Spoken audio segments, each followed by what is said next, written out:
First of all, I really love coming to Tamil Nadu.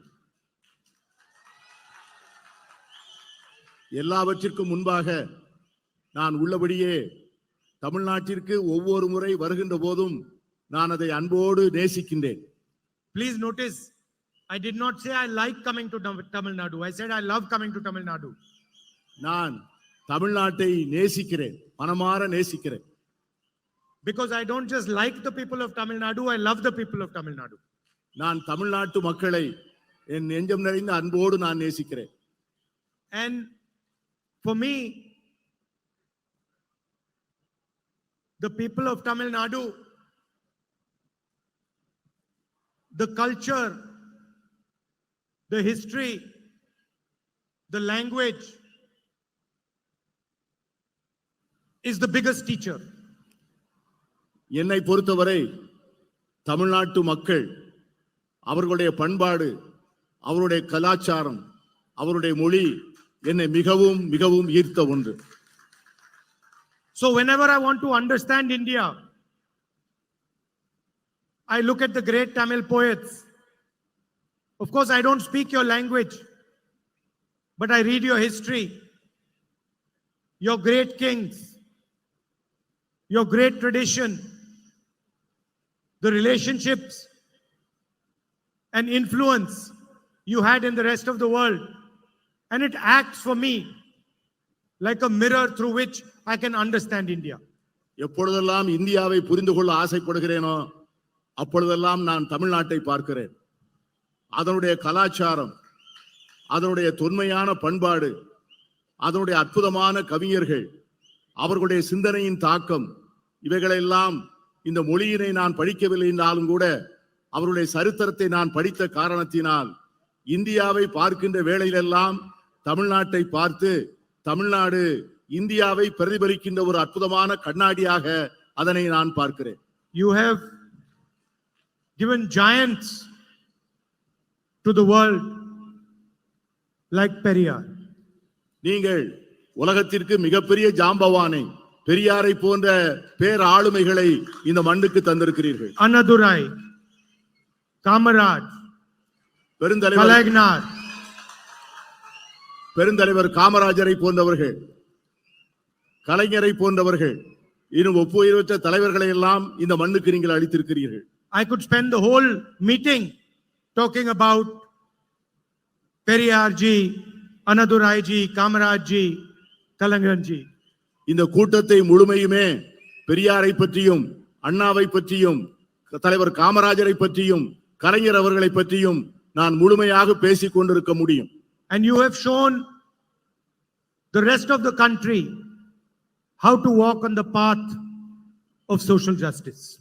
நீங்கள் சமூக நீதியின் பாதையிலே எப்படி நடப்பது என்பதை இந்த நாட்டுக்கே தமிழகத்து மக்கள் தான் அதை தெரிவிக்கப்படுத்தியிருக்கிறீர்கள். So when it was decided to start the Bharat Jodo Yatra, we started in Tamil Nadu. எனவேதான் பாரத் ஜோடோ யாத்திரையை நான் ஆரம்பிக்கும் போது தமிழகத்திலிருந்து அந்த யாத்திரையை துவங்க வேண்டும் என்று நான் நினைத்தேன். And we walked from Tamil Nadu to Kashmir, 4,000 kilometers, fighting for the ideas that these great leaders fought for. அதனால்தான் கன்னியாகுமரியிலிருந்து காஷ்மீர் வரை 4000 கிலோமீட்டர் தூரம் நடந்து இந்த மாபெரும் தத்துவங்களை இந்த மண்ணின் மக்களுக்கு சொல்வதற்காக நடந்தோம். And for me, whenever I come to this great land, I come here with humility and with my head bowed to your past and your tradition. எப்பொழுதெல்லாம் இந்த மண்ணுக்கு வருகிறேனோ அப்பொழுதெல்லாம் உங்களது கலாச்சாரத்திற்கும் உங்களது பண்பாட்டிற்கு முன்பும் நான் தாழ்மையுடன் தலைவணங்கித்தான் வருகிறேன். Because the only thing that a person like me can do is learn from your tradition and your history. இந்தியாவிலே இந்த ஒரு மாநிலத்திலிருந்து தான் எல்லோரும் நிறைய செய்திகளையும் பண்பாட்டு தரவுகளையும் படிக்க முடியும். At the same time, the Tamil people, all of them, have always showered love and affection on me and my family. நான் எப்பொழுதெல்லாம் வருகிறேனோ அப்பொழுதெல்லாம் தமிழகத்து மக்கள் நெஞ்சம் நிறைய அன்பை என் மீது சொரிந்திருக்கிறார்கள், என்னை நேசித்திருக்கிறார்கள். And I have never seen this to be a political relationship. இதை போன்ற ஒரு அருமையான உறவை நான் எங்கேயும் பார்த்ததில்லை. For me, this is a family relationship, a loving relationship. It's not a political relationship. It can never be a political relationship. என்னை பொறுத்தவரை தமிழகத்து மக்களிடம் நான் கொண்டிருக்கின்ற உறவு ஒரு அரசியல் உறவு அல்ல, அது ஒரு குடும்ப உறவு. அவர்களை நான் ஆத்மார்த்தமாக நேசிக்கின்ற உறவு. So when I see the farmers of Tamil Nadu protesting in Jantar Mantar, their pain is my pain. அவர்கள் இந்த மண்ணினுடைய விவசாயிகள் ஜந்தர் மந்தர் என்ற இடத்திலே அவர்கள் போராட்டம் நடத்துகின்ற போது என்னுடைய உறவினர்களே அங்கே போராடுகின்ற போன்ற ஒரு நிலையை நான் உணர்ந்தேன்.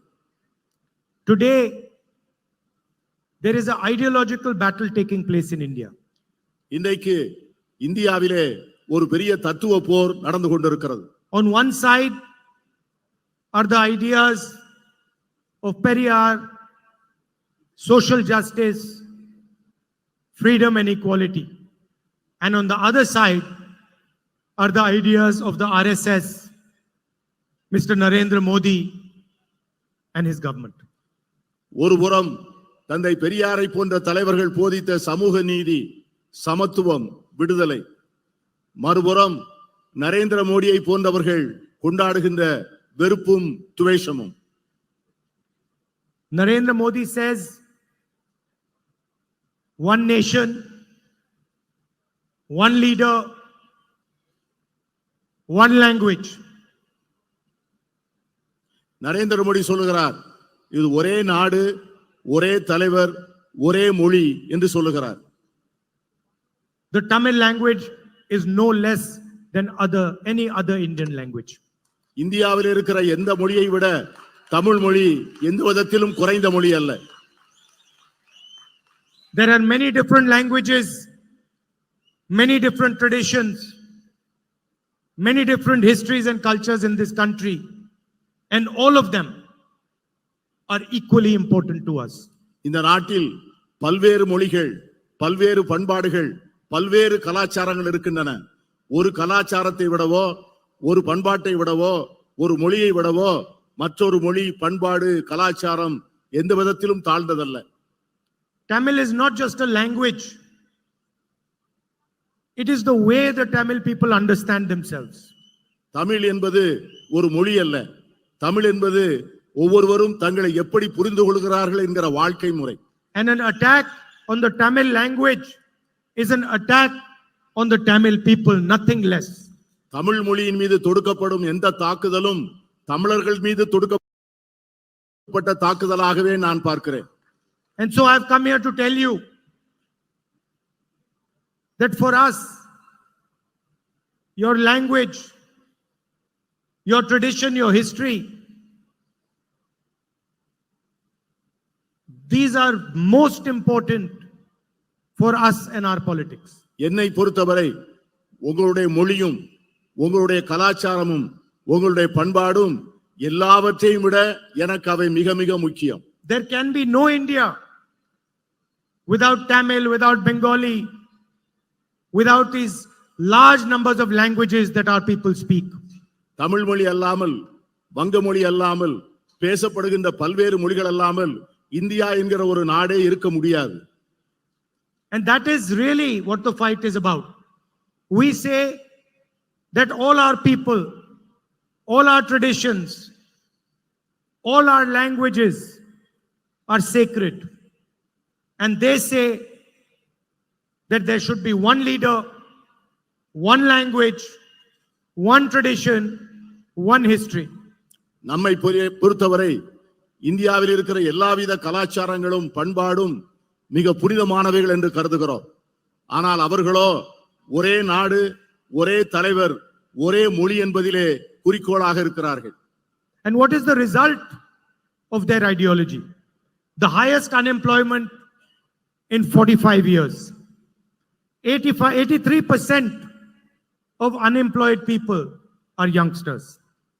இதனுடைய முடிவு என்னவென்று சொன்னால், இந்த நாட்டிலே இருக்கின்ற இளைஞர்களில் 83 விழுக்காட்டு இளைஞர்கள் வேலையில்லாத திண்டாட்டத்தை சந்திக்கின்றவர்களாக இருக்கிறார்கள். India today is more unequal than it was under the British. பிரிட்டிஷார் இருந்த காலத்தை விட இப்பொழுது இருக்கிற இந்தியா சமச்சீரற்ற இந்தியாவாக இருக்கிறது. 21 Indians have the same amount of money that 70 crore Indian people have. இந்த நாட்டிலே 25 படிய பணக்காரர்கள் 70 விழுக்காடு மக்கள் 70 விழுக்காடு செல்வத்தை தங்கள் கைவசம் வைத்திருக்கிறார்கள். 30 Indian farmers kill themselves every single day. ஒவ்வொரு நாளும் 30 இந்திய விவசாயிகள் தற்கொலை செய்து கொள்கிறார்கள். And yet the Prime Minister is not ready to forgive their loans. ஆனால் இந்த நாட்டினுடைய பிரதமர் அவர்களுடைய கடன்களை தள்ளுபடி செய்ய தயாராக இல்லை. But he can give 16 lakh crores to the richest Indians by forgiving their loans. ஆனால் விவசாயிகளுக்கு கடன்களை தள்ளுபடி செய்ய மறுத்த அதே பிரதமர் இந்த நாட்டினுடைய மிகப்பெரிய பணக்காரர்களுக்கு 16 லட்சம் கோடி ரூபாய் கடனை தள்ளுபடி செய்திருக்கிறார். 2 or 3 large industrialists, none of them from Tamil Nadu, get all the contracts, all the benefits. Every single industry is being handed over to them. 2-3 விரல் விட்டு எண்ணக்கூடிய மிகப்பெரிய தொழிலதிபர்கள், அவர்கள் யாரும் தமிழ்நாட்டை சார்ந்தவர்கள் அல்ல.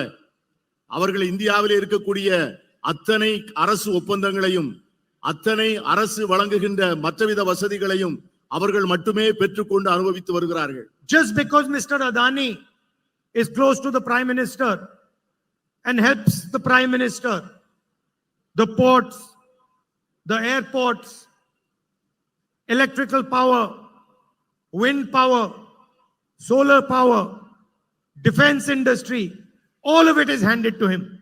அதானி அவர்கள் பிரதமருக்கு நெருக்கமானவராக இருப்பதால், பிரதமர் அவருக்கு உதவ வேண்டும் என்று நினைப்பதால் இந்த நாட்டில் இருக்கிற அனைத்து துறைமுகங்களும் அனைத்து விமான நிலையங்களும் அனைத்து மின்சாரம் தயாரிக்கின்ற சோலார் பவர், கோல் பவர் என்ற எல்லா விதமான மின்சார தயாரிக்கின்ற வசதிகளையும் ஒரே தொழில்நபரிடம் அது ஒப்படைக்கப்பட்டிருக்கிறது.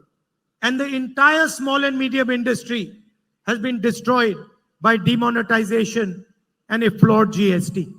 இந்த நாட்டிலே இருக்கிற சிறு குறு நடுத்தர தொழில் அனைத்தும் சரக்கு மற்றும் சேவை வரியினுடைய அநியாயத்தினாலும் பணமதிப்பிழப்பு நடவடிக்கையினாலும் மிகவும் சீரழிந்து போயிருக்கிறது.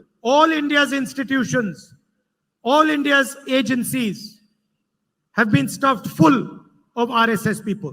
இந்தியாவினுடைய அனைத்து நிறுவனங்களும் அனைத்து முகமைகளும் RSS சார்ந்த மக்களால் முழுமையாக நிரப்பப்பட்டுள்ளது. The Enforcement Directorate, the CBI, the Income Tax Department are used as political weapons. இந்த நாட்டிலே இருக்கிற வருவாய் புலனாய்வுத்துறை, CBI, வருமான வரித்துறை இவை எல்லாமே ஒன்றிய அரசினுடைய கையிலே எதிரிகளை அழிக்கின்ற ஆயுதங்களாக பயன்படுத்தப்படுகின்றன. Election commissioners are being chosen by the Prime Minister. இந்த நாட்டினுடைய தேர்தல் ஆணையர்களை இந்த நாட்டின் பிரதமர் தான் தேர்ந்தெடுக்கிறார். The Congress party's bank accounts are frozen. Congress கட்சியினுடைய வங்கி கணக்குகள் முடக்கப்பட்டிருக்கின்றன. 2 months before the election. தேர்தலுக்கு 2 மாதத்திற்கு முன்பு. Chief ministers are arrested. முதலமைச்சர்கள் கைது செய்து சிறையில் அடைக்கப்பட்டிருக்கிறார்கள். Opposition leaders are threatened. எதிர்க்கட்சி தலைவர்களும் அடைக்கப்பட்டிருக்கிறார்கள். And the entire idea is to make sure that 3 or 4 of India's richest people benefit from India. இது எதற்காக என்று சொன்னால் இந்த நாட்டினுடைய அனைத்து துறைகளும் அனைத்து இயற்கை வளங்களும் ஒரு 3-4 பெரும் முதலாளிகளுக்கு வசதியாக வாய்ப்பாக இருக்க வேண்டும் என்பதற்காகத்தான். And when Tamil Nadu asks for money for flood relief, you are refused. அதனால்தான் தமிழ்நாடு எப்பொழுதும் வெள்ள நிவாரண நிதிக்கு பணம் கேட்கிறதோ அந்த பணத்தை கொடுப்பதற்கு ஒன்றிய அரசு மறுக்கிறது. And the center labels your request as pichai. அதனால் நீங்கள் கொடுத்த வேண்டுகோள்கள் நிராகரிக்கப்பட்டன. When Tamil fishermen ask for assistance, the center gives them nothing. தமிழகத்தை சார்ந்த மீனவர்கள் உதவி கேட்டபோது இந்த ஒன்றிய அரசு எதுவும் செய்யவில்லை. Tamil farmers are forced to go to Jantar Mantar. They get nothing. தமிழக விவசாயிகள் ஜந்தர் மந்தர் முன்பு போராடிய போது அவர்களுக்கு எதுவும் கிடைக்கவில்லை. The only thing Mr. Narendra Modi cares about is having a monopoly on the finances and the communication system of this country. என்ன காரணம் என்று சொன்னால் மோடி அவர்கள் இந்த நாட்டினுடைய பொருளாதார வசதியின் மீதும் இந்த நாட்டினுடைய ஊடகங்களின் மீதும் முழுமையான தன்னுடைய ஆக்கிரமிப்பை வைத்திருக்கிறார். His members of parliament openly state that they're going to change the constitution if they come to power.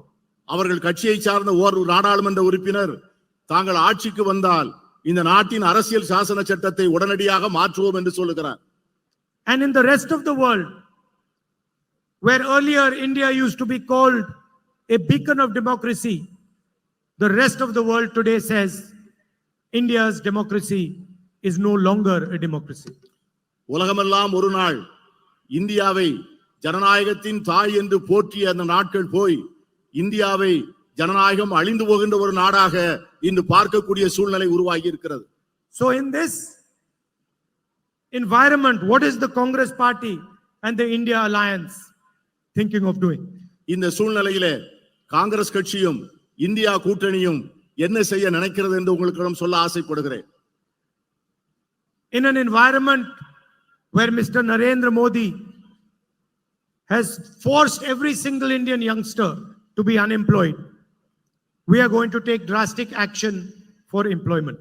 இந்தியாவினுடைய எல்லா இளைஞர்களையும் வேலையில்லா திண்டாட்டத்தின் சூழ்நிலையிலே மோடி அவர்கள் திணிக்கின்ற சூழ்நிலையில் அவர்களை பற்றி நினைத்து அவர்கள் எல்லோருக்கும் வேலை வாய்ப்பை உருவாக்கி கொடுக்க வேண்டும் என்று நாங்கள் மனமாற விரும்புகிறோம். There are 30 lakh jobs, 30 lakh government jobs, which today are lying vacant. We will give these 30 lakh jobs to the young people of this country. இன்று ஒன்றிய அரசிடம் 30 லட்சம் பணியிடங்கள் வேலைகள் காலியாக இருக்கின்றன. நாங்கள் ஆட்சிக்கு வந்தவுடனே அந்த இடங்களை 30 லட்சம் இடங்களையும் உடனடியாக நிரப்புவோம். And that is just the starting point. The children of rich families, before they get a proper job, they do an apprenticeship. வேலை கிடைப்பதற்கு முன்பு அந்த இளைஞர்களுக்கு வேலை பயிற்சி வாய்ப்பை அளிக்கக்கூடிய ஒரு திட்டத்தை உருவாக்கி வைத்திருக்கிறோம். For 6 months or a year, they go to a private company and they work and they get paid for that work and they get trained. ஒரு 6 மாதம் அல்லது ஒரு வருடம் ஒரு தனியார் நிறுவனத்திலே அவர்கள் வேலை பார்த்து பயிற்சி பெற்று அதற்கு பிறகு அவர்களுக்கு நல்ல வேலை கிடைக்க நாங்கள் ஏற்பாடு செய்வோம். And so for all our graduates, undergraduates, and our diploma holders, we are going to pass a law which is going to be called the right to apprenticeship. இதை போன்று டிப்ளமோ படித்து விட்டு வேலை இல்லாமல் இருப்பவர்கள், என்ஜினியரிங் கல்வி படித்து விட்டு வேலை இல்லாமல் இருப்பவர்கள், பட்டம் படித்து விட்டு வேலை இல்லாமல் இருக்கிறவர்கள், இவர்கள் எல்லோருக்கும் வேலை கொடுப்பதற்காக தனியாக ஒரு சட்டம் இயற்றி வேலை வாய்ப்பு பயிற்சி சட்டம் என்றே அதற்கு பெயர் விட்டு அந்த சட்டத்தை நாங்கள் நிறைவேற்ற இருக்கிறோம். Every single Indian youth will have the right to get an apprenticeship with a private company, public sector company, or with the government. They will be allowed to work for 1 year. They will be trained, and for their 1 year, they will get 1 lakh rupees in the bank account. தகுதி பெற்ற ஒவ்வொரு இளைஞனும் இளம்பெண்ணும் இந்தியாவில் இருக்கின்ற தனியார் நிறுவனங்கள் அல்லது பொதுத்துறை நிறுவனங்கள் அல்லது அரசு நிறுவனங்களில் பணியாற்றக்கூடிய வாய்ப்பை உருவாக்கி கொடுத்து ஓராண்டுகள் அவர்களுக்கு பயிற்சி அளித்து அந்த ஓராண்டு பயிற்சி பெறுகின்ற காலத்திலே அவர்களுக்கு அரசு 1 லட்சம் ரூபாய் வழங்கும். And if they do well, then that job can become a permanent job.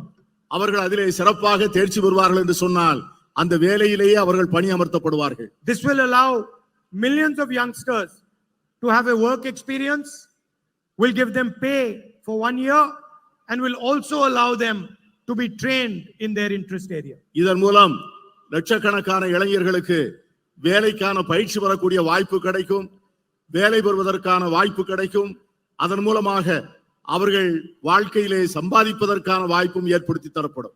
I know that the people of Tamil Nadu have a big issue with NEET. தமிழ்நாட்டு மக்களுக்கு நீட் தேர்வு என்பது ஒரு மிகப்பெரிய பிரச்சனை. We are going to leave the decision to the state on whether you want to do NEET or you do not want to do NEET. India கூட்டணியை பொறுத்தவரை NEET தேர்வை அந்த மாநில அரசுகளுடைய முடிவுகளுக்கே விடுவதாக இருக்கிறோம். மாநில அரசுகள் விரும்புவதாக இருந்தால் வைத்துக் கொள்ளலாம், வேண்டாம் என்றால் விட்டுவிடலாம். What the Tamil people want their education system to look like, how they want to take their exams, this is the business of the people of Tamil Nadu. தமிழக மக்கள் தங்களுடைய கல்வி தரம் எப்படி இருக்க வேண்டும், தங்களுடைய கல்வி முறை எப்படி இருக்க வேண்டும் என்பதை அவர்கள் முடிவு செய்வார்கள். அதுதான் அவர்களுக்கு சரியான தீர்வாக இருக்கும். NEET is an anti-poor exam, and we are more than happy to allow you to take the decision on whether you want to take this exam or not. NEET தேர்வு என்பது ஏழை மக்களுக்கு எதிரானது. ஆகவே அதன் முடிவை நீங்களே எடுத்துக்கொள்வதிலே நாங்கள் மிக மகிழ்ச்சியோடு அதை ஏற்றுக்கொள்வோம். I remember when the Tamil farmers were protesting in Jantar Mantar in Delhi, and you've all seen millions of farmers protesting in the rest of the country. இந்தியாவினுடைய விவசாய பெருங்குடி மக்கள் ஜந்தர் மந்தரின் முன்பு போராட்டம் நடத்திய போதும், இந்தியா முழுவதும் லட்சக்கணக்கான விவசாயிகள் போராடிய போதும் நீங்கள் அதையெல்லாம் பார்த்து கொண்டிருந்தீர்கள். We have decided that we are going to give a guaranteed legal MSP to the farmers. அந்த விவசாயிகளுக்கு நாங்கள் ஒரு உறுதி சொல்ல ஆசைப்படுகிறோம். அவர்களது விளைபொருட்களுக்கு குறைந்தபட்ச ஆதார விலையை கொடுப்பதற்கான சட்டத்தை நிறைவேற்றுவோம் என்கிற உறுதியை சொல்லுகிறோம். Every farmer will be entitled to a minimum support price which will be guaranteed by the Indian legal system. ஒவ்வொரு விவசாயியும் அவருக்கு குறைந்தபட்ச ஆதரவு விலை உறுதி செய்யப்படும். அதற்காக இந்திய அரசு அதற்கான உறுதியை தரும். Mr. Narendra Modi has given huge loan waivers to the richest people in the country. பிரதமர் நரேந்திர மோடி இந்த தேசத்தில் இருக்கிற மிகப்பெரிய பணக்காரர்களுக்கு மிகப்பெரிய அளவிலே கடன் நிவாரணத்தை அளித்திருக்கிறார். We are going to give the farmers of India a farm loan waiver. We are going to forgive the farmers their loans. ஆனால் எங்களை பொறுத்தவரை இந்தியாவினுடைய ஏழை விவசாயிகளுக்கு கடன்களை தள்ளுபடி செய்ய போகிறோம், கடன்களை தள்ளுபடி செய்ய விரும்புகிறோம். The women of this country, the women of Tamil Nadu, protect and look after our future generation. இந்த தமிழகத்தினுடைய பெண்களும் சரி, இந்தியாவினுடைய பெண்களும் சரி, நம்முடைய தேசத்தினுடைய எதிர்காலத்தை அவர்கள்தான் பார்த்துக் கொள்கிறார்கள். And often our women are not compensated in the same way as the men are. இவ்வளவு அருமையான பணிகளை செய்கின்ற அவர்களுக்கு நாம் சரியான முறையிலே நியாயம் வழங்கி இருக்கிறோமா என்றால் இல்லை. ஆண்களுக்கு வழங்கப்பட்டிருக்கின்ற உரிமை பெண்களுக்கு வழங்கப்படவில்லை. So we are coming out with a new scheme for India's poorest women. ஆகவே அதற்காக இந்தியாவில் இருக்கின்ற ஏழை பெண்களுக்காக ஒரு அருமையான திட்டத்தை அறிமுகம் செய்ய இருக்கிறோம். And this is for all families who are today living in poverty. இந்தியாவிலே வறுமையின் பிடியில் இருக்கின்ற அத்தனை குடும்பங்களுக்கும் இந்த திட்டம் பொருந்தும். In each one of these poor families, one woman will be chosen, and the next government of India, the India Alliance government, is going to give that woman 1 lakh rupees every year in her bank account. ஒவ்வொரு குடும்பத்திலும் ஒரு பெண் தேர்ந்தெடுக்கப்பட்டு அந்த பெண்ணுக்கு வரக்கூடிய அரசு, India கூட்டணி அரசு அவர்களுக்கு ஒவ்வொரு ஆண்டும் 1 லட்சம் ரூபாய் வழங்கும் என்பதை நான் மகிழ்ச்சியோடு தெரிவித்துக் கொள்கிறேன். Please understand that every single poor family in this country, every single poor family in this country is going to be given 8,500 rupees a month, 1 lakh rupees a year by the next government. இதிலிருந்து நீங்கள் தெரிந்து கொள்ள வேண்டும், இந்தியாவில் இருக்கின்ற ஒவ்வொரு ஏழை குடும்பமும் ஒவ்வொரு மாசமும் 8,000 ரூபாய் பெறும். ஒரு வருடத்திற்கு 1 லட்சம் ரூபாய் பெறும். We are going to wipe out poverty from India forever. இந்தியாவிலிருந்து வறுமையை நிரந்தரமாக அழிப்பதென முடிவு செய்திருக்கிறோம். We have also committed that we are going to give women 50% reservation in government jobs, and we are going to implement the reservation in the Lok Sabha and the Rajya Sabha immediately and not after 10 years like Mr. Narendra Modi has promised. அரசு வேலைகளில் 50 விழுக்காட்டை பெண்களுக்காக ஒதுக்கீடு செய்வோம். உடனடியாக India கூட்டணி அரசு ஆட்சிக்கு வந்த உடனே நாடாளுமன்றங்களிலும் மாநிலங்களவையிலும் மக்களவையிலும் சட்டமன்றங்களிலும் பெண்களுக்கான இடஒதுக்கீட்டை உடனடியாக அமுல்படுத்துவோம். 10 ஆண்டுகள் என்று மக்களை ஏமாற்ற மாட்டோம். Finally, for the women, ASHA workers and Anganwadi workers, we are going to double their wages for them. இந்தியாவிலே ஆஷா பணி செய்கின்றவர்களுக்கும் அங்கன்வாடிகளிலே பணி செய்கின்றவர்களுக்கும் அவருடைய ஊதியத்தை 2 மடங்காக்க திட்டமிட்டு இருக்கிறோம். The Prime Minister has completely ignored the fishermen of this country. இந்த நாட்டினுடைய பிரதமர் இந்த தேசத்தினுடைய மீனவர்களை முழுமையாக மறந்து விட்டார். He does not even think about them. அவர் அவர்களை பற்றி ஒருபோதும் நினைப்பதில்லை. But fishermen are no less than our farmers.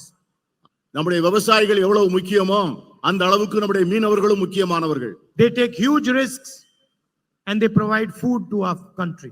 அவர்கள் பேர் ஆபத்துகளுடன் கடலுக்குள் சென்று நம் மக்களுக்கு உணவை தருகிறார்கள். So we have created a special manifesto for fishermen. அதற்காக மீனவர்களுக்கென்று ஒரு தனி தேர்தல் அறிக்கையை நாங்கள் தயார் செய்திருக்கிறோம். And we are going to give them a diesel subsidy for their fishing boats. அவர்களுடைய படகுக்கான டீசல் மானியத்தை தரப்போகிறோம். Insurance for their boats. அவர்களுக்கான படகுகளுக்கு காப்பீடு தரப்போகிறோம். We are going to give them a Fisher Folk credit card. அவர்களுக்கு நாம் கிரெடிட் கார்டு வழங்க போகிறோம். And we are going to recognize inland fishing and aquaculture as agriculture. உள்நாட்டு மீன்பிடிப்பையும் aquaculture என்ற அந்த உள்நாட்டு மீன் வளர்ப்பு தொழிலையும் விவசாயத்தை போல விவசாயமாக கருத இருக்கிறோம். Finally, I'd like to end by saying this is an ideological battle. This is a battle for your history, for your tradition, for your culture, for your way of life. நான் ஏற்கனவே சொன்னது போல இது ஒரு மாபெரும் தத்துவ போராட்டம். உங்களுடைய பண்பாட்டுக்காக, உங்களுடைய வரலாற்றுக்காக, உங்களுடைய கலாச்சாரத்திற்காக, உங்கள் மொழிக்காக நாங்கள் தொடுக்கிற யுத்தம் தான் இந்த தேர்தல். I am going to stand and the Congress party is going to stand with the Tamil people to protect your language, to protect your culture and your history. நானும் காங்கிரஸ் கட்சியும் உங்களோடு என்றும் இருப்போம். உங்கள் பண்பாட்டோடு இருப்போம், உங்கள் மொழியோடு இருப்போம், உங்கள் கலாச்சாரத்தோடு இருப்போம். And no, forget Narendra Modi. No force on this planet can harm the people of Tamil Nadu, their language and their tradition. உங்களுக்கு ஒரு உறுதி சொல்கிறேன், நரேந்திர மோடி மட்டுமல்ல, இந்த உலகத்தில் எந்த சக்தியாக இருந்தாலும் அது தமிழர்களையோ தமிழ் மொழியையோ தமிழ் கலாச்சாரத்தையோ தொட்டு பார்க்க முடியாது என்று நான் எச்சரிக்க விரும்புகிறேன். This election is being fought to save Indian democracy, and it is being fought to protect the Indian Constitution. இந்த தத்துவ போர் இந்தியாவின் ஜனநாயகத்தை பாதுகாப்பதற்காகவும் இந்திய அரசியல் சாசன சட்டத்தை பாதுகாப்பதற்காகவும் நாம் மேற்கொண்டிருக்கிற யுத்தம். And I am confident we are going to win this fight. நான் உறுதியாக சொல்கிறேன், நாம் இந்த போரில் வெற்றி பெறப் போகிறோம். I'd like to once again thank you for coming here and for all the love and affection you always shower on me. மீண்டும் ஒரு முறை நீங்கள் இங்கே வந்து உங்களுடைய அன்பை என்மேல் பொழிந்ததற்கு என் நெஞ்சம் நிறைந்த நன்றியை மீண்டும் ஒரு முறை சொல்ல ஆசைப்படுகிறேன். Thank you. வணக்கம். நன்றி, வணக்கம்.